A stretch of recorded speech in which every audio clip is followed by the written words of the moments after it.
زراعة العنب تاريخ كتير قديم بلبنان، بلش مع الفينيقيين، يعني في مراجع بتقول بين 6000 و 7000 سنة قبل المسيح. بلشوا وقت اللي جابوا العنب أول شيء من بلاد القوقاز وانتشر هون على الساحل الفينيقي، ببلش من سوريا لفلسطين وأكيد من ضمنهم لبنان.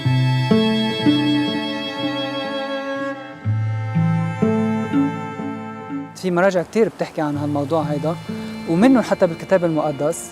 الكتاب المقدس العهد القديم بيذكر كتير عن النبيذ اللبناني، خاصة النبيذ الأبيض والنبيذ الحلو.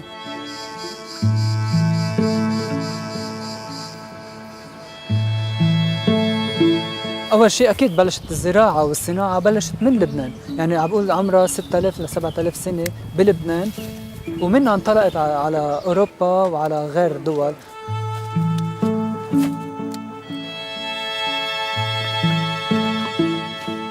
الترانسبورتيشن يعني تبع النبيذ كانت شوي يلاقوا فيها صعوبة.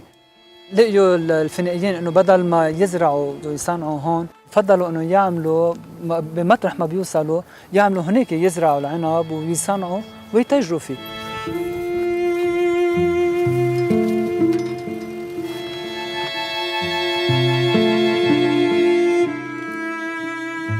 En 2003, quand on a commencé le projet Adyar, initié par l'ordre libanais maronite, pour ça on s'est servi de deux choses. D'un côté, l'histoire des monastères, où aujourd'hui c'est plusieurs monastères implantés dans différentes régions du Liban, et en même temps essayer de développer quelque chose de différent de ce qui était fait jusqu'ici.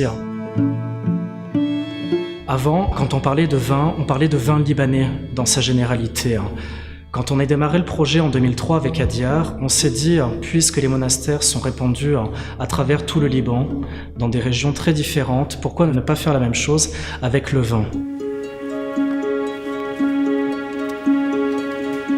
Donc l'idée, ça a été de développer des vins de terroir.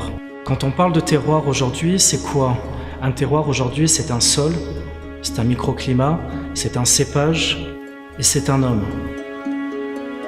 خار إلو لابو هين ملفين وولن كتحاين لهوبنا يولالوه بارالوه محقنون بوي ملكوتو داش مايو لو برولو مع بداية المسيحية النبيذ بلش له معنى روحي أكتر، هو بيمثل جسد يسوع المسيح. لهالسبب صناعة النبيذ بلشت بالأديار. الأديار هي الأول شيء اللي حافظت على التراث هذا، وهي اللي طورت هالتراث هذا، وبعدها محافظة عليه لحد هلأ.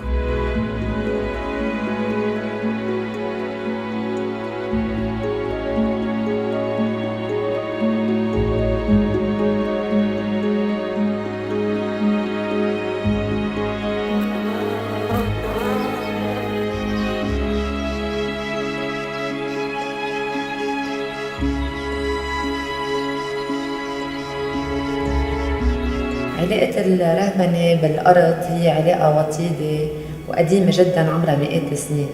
اليوم نحن عم نحكي عن أديار. أديار هي كلمة باللغة العربية وبتعني دير، هي مجموعة أديرة.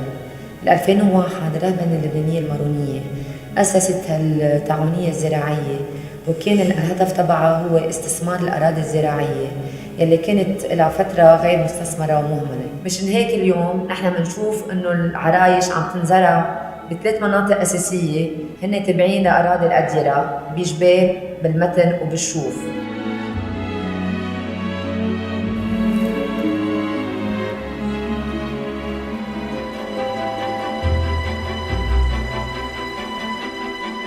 Quand on prend une carte géologique aujourd'hui du Liban, on se rend compte que les sols sont très riches et très variés. Et donc l'idée, c'était de profiter au maximum de cette richesse et de cette diversité pour produire des vins très différents dans des régions très différentes et essayer de développer quelque chose qui va au-delà du simple vin libanais. Donc aujourd'hui, avec Adyar, on a planté sur 8 couvents. On pourrait parler de 8 terroirs différents. Et l'idée aujourd'hui, c'est d'avoir un vin sur chacun de ces monastères qui correspond à un terroir différent. Donc si on devait résumer Adyar aujourd'hui, c'est 3 régions, 8 monastères, 8 terroirs et 8 vins différents.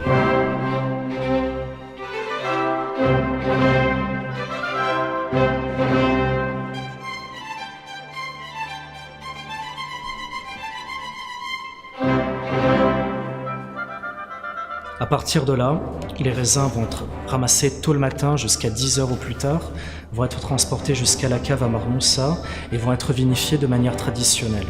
Ce qui va différencier Adyar par rapport à d'autres caves, c'est entre autres l'idée donc d'exprimer le terroir à travers ces vins de monastères. On l'a dit, Adyar, c'est 8 monastères, donc 8 terroirs différents, donc 8 vins différents. Et toute la difficulté était de trouver justement une propre personnalité à chacun de ces vins. Le choix des dates de récolte à travers les maturités des raisins, l'itinéraire technique, entre autres avec l'utilisation de cuves tronconiques, qui sont soit en inox, soit en bois, c'est qu'on s'est rendu compte que notamment sur les cépages méditerranéens comme le Mourvèdre ou la Syrah par exemple, l'utilisation de ces cuves et du travail qui était effectué dessus, notamment l'épigeage, permettait au niveau de l'extraction de tout ce qui va faire le goût, l'arôme du vin, ce qui va faire aussi la structure du vin, ce qu'on appelle les tanins, nous permet d'avoir des choses beaucoup plus souples, des extractions beaucoup plus douces, et à la fin d'essayer d'avoir des vins le moins techniques possible, et au contraire des vins le plus purs possible, qui soient le plus représentatifs du raisin qu'on va amener à la cave.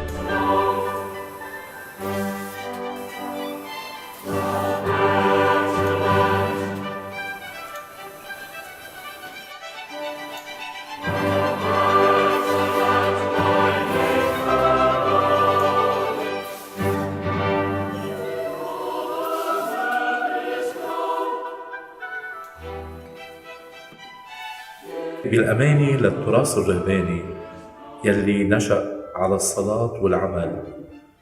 حافظت الرهبانية على التقليد عبر العمل اليدوي في الأرض وعبر الصلاة، ورسالة العمل ما بتنفصل عن رسالة الصلاة، وخاصة في الكرمي لأنه بيرتبط إنتاج الكرمي والخمر بالأخص بقداسة حياة الراهب. وهيك نحن بنشوف بمؤسسة أديار هي مواصلة لهالتقليد يلي قائم على العبادة، على الثقافة وعلى العمل.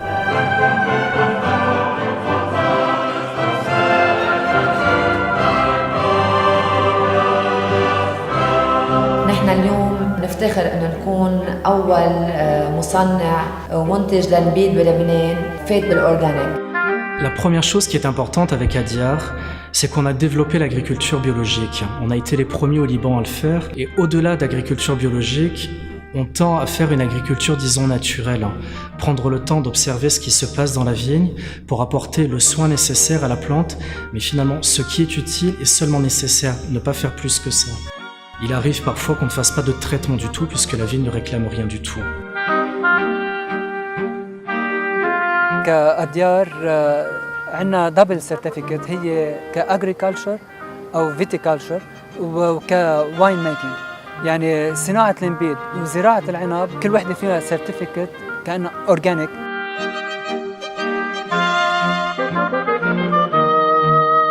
أديار هو المصنع الوحيد والأول اللبناني اللي بيحرص على ميدالية ذهبية للنبيذ العضوي بمشاركته بإنترناشونال أورجانيك أورد بألمانيا.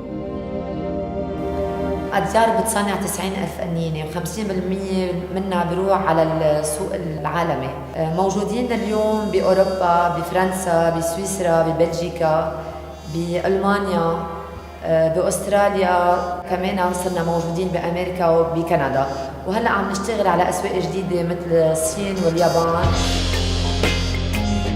الجم تبع أديار حالياً بتتضمن على فان بلان، فان روزي وفان روج. النبيذ الأبيض عنا 3 أنواع يلي هن كل واحد جاي من منطقة ومشغول بطريقة معينة وبأنواع عرايش مختلفة. ننتقل لروزي عنا قنينة واحدة اسمها لو. أما بالنسبة للأحمر هون الشغل يلي نحن بيميزنا عن باقي مصنعين النبيذ، لأنه هون عم نشتغل على شيء اسمه فان دو تيروار. عندي قنينة يلي هي الأساسية عند أديار يلي هي الأنتري دو جام فينا نقول، يلي اسمها إكسبريسيون موناستيك، هي معمولة مصنعة من عدة عرايش جايين من كذا منطقة ومحطوطين بقنينة مسميينها إكسبريسيون موناستيك مثل ما اسمها يعني بيشرح عنا. بينما غير قنينة هن بيحملوا اسم الدير يلي العرايش مزروعين فيهم. بنبلش بعناية هي بمنطقة جبال، بننزل على معاد على 400 متر، بنروح على كفيفان يلي هي بمنطقة البترون، بنجي على مرموسة بنص المتن بجبل لبنان، بنرجع بنكفي على المتن كمان بمنطقة إباع تنوصل على شوف على رشمية وسير.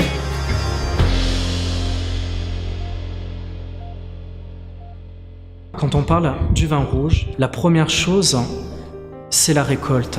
Ce qui est important pour nous, comme il y a un petit peu de distance entre l'écouvent et la cave, c'est de ramener les raisins le plus frais possible à la cave. C'est la base du travail de vinification. À partir de là, on a un processus traditionnel. L'idée toujours, c'est d'avoir le travail le plus simple et le plus efficace possible.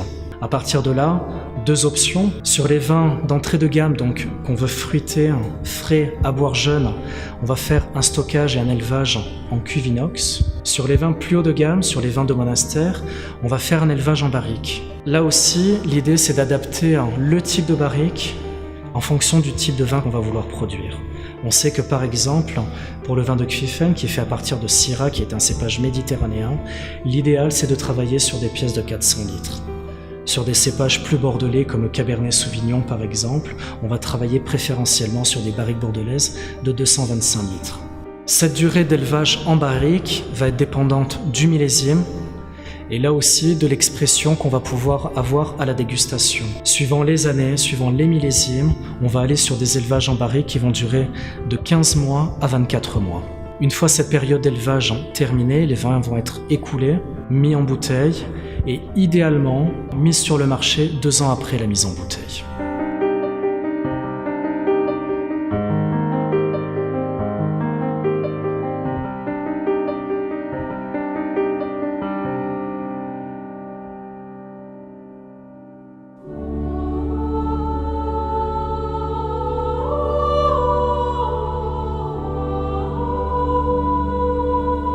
الكرمة هي غرسة مباركة. نحن بنلاقي انه الكرمة والخمر مذكورين في الكتاب المقدس في عهدين 443 مرة. من هون هالرسالة يلي عم تقوم فيها أديار، ولو انه هي اساسا رسالة انسانية تسهم في عودة الى قيمة الارض وقيمة العمل، انما هي ترتبط اولا بالإيمان يلي نحن بيعنينا بشكل خاص بالعمل الخلاصي يلي أتم يسوع المسيح بموته على الصليب.